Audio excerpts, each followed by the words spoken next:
Hello, everyone. This is Alex for another valuable presentation into the freight business. If you're a truck driver, you know one of the biggest calls you'll ever make isn't about which highway to take, but which path you take for your paycheck. Today, we're digging into the two main ways drivers get paid, and trust me, this choice can shape your entire career. Okay, let's get right into it. So, what's it going to be? Are you the type who wants that reliable, steady paycheck you can count on week after week? Or are you willing to roll the dice for a chance to score big when the market's on fire, knowing it could just as easily burn you? That's the question at the heart of everything we're talking about today. To really get a handle on this, we've got to define these two very different paths.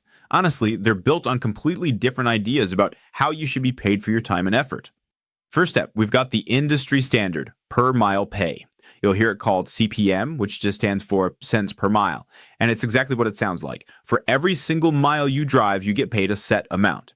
Simple, straightforward. It's the bedrock of trucking pay for a reason. It's stable. Now the other option is percentage pay.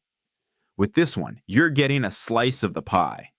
The company makes a certain amount for hauling a load, and you get a fixed percentage of that revenue. This means your paycheck is tied directly to the ups and downs of the freight market. Carrier gets a great rate, you get a great rate. But yeah, the reverse is also true. So let's drive down that first road for a bit, the steady, predictable world of per mile pay. What does life really look like for a driver who chooses this route? Well, this is where you can really see that stability in dollars and cents. A good driver can pretty consistently pull in $1,250 to $1,500 a week. And here's the most important part. That rate doesn't change just because the freight market gets a little soft. Plus, and this is a big plus, you often get paid for those empty deadhead miles between loads, and even for detention time when you're stuck waiting around. This quote from an experienced driver just nails the mindset, doesn't it? For a per mile driver, the math is simple. You run harder, you get more miles, you make more money. There's a real sense of control there, and for a lot of people, that's everything. But, and you knew there was a but coming, here's the trade-off. You are absolutely protected from the market lows, but you're also completely cut off from the highs. So when the market is red hot and carriers are charging crazy high rates, your cents per mile stays exactly the same. The company, they pocket all that extra profit. You get the safety net, but you miss out on the jackpot. Okay, let's shift gears and look at that other path. This is the high-stakes world of percentage pay, where both the risks and the potential rewards are way, way higher.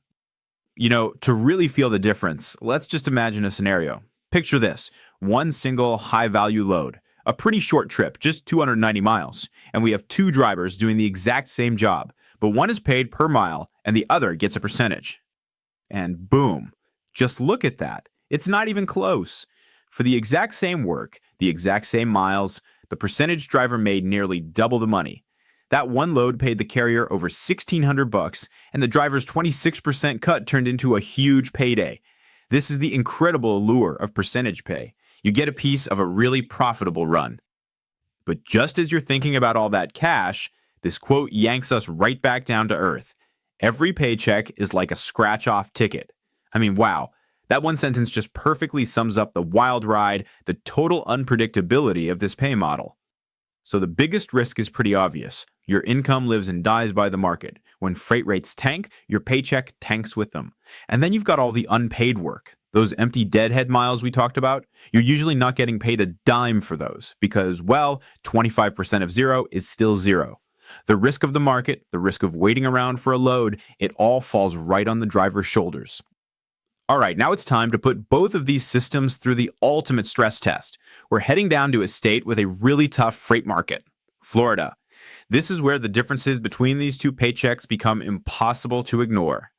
Yeah, the numbers don't lie. Florida is consistently one of the lowest paying states for drivers. So why is that? Well, think about it. It's a massive consumer state. Trucks are constantly pouring in, loaded with goods for all the people who live and vacation there.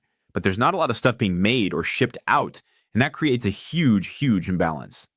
And here's what that imbalance does. You get a flood of trucks all competing for a tiny number of outbound loads. Basic supply and demand, right? It drives the prices for those loads right into the basement. A load leaving Florida can be dirt cheap, and that has a direct and painful impact on a driver's paycheck, especially if they're on percentage pay. So let's see how our two drivers handle this. The percentage driver, they get absolutely hammered. Their cut of a cheap load out of Florida might work out to be the equivalent of just 30 cents a mile. It's brutal. But what about our per mile driver? They're totally insulated.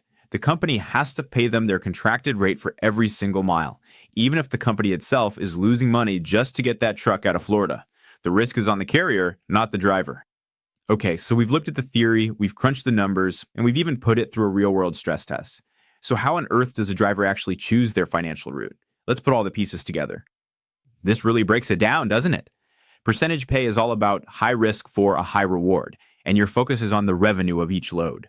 Per mile pay is the opposite. Steady, predictable, and your focus is just on racking up the miles. But I think the most fundamental difference comes down to this one question. Who's on the hook for downtime and empty miles? With percentage, it's pretty much all on you, the driver. With per mile, the company absorbs most of that risk. At the end of the day, there's no single right answer here. The best path for you depends on what the freight market is doing, what kind of company you drive for, and maybe most importantly, your own personality. Can you handle the financial roller coaster, or do you need that solid ground beneath your feet every week? So, we've broken it all down. The steady road versus the high-stakes gamble. The security of cents per mile versus the potential of percentage pay. The only question left is the one for you. Now that you know the routes, which one would you choose?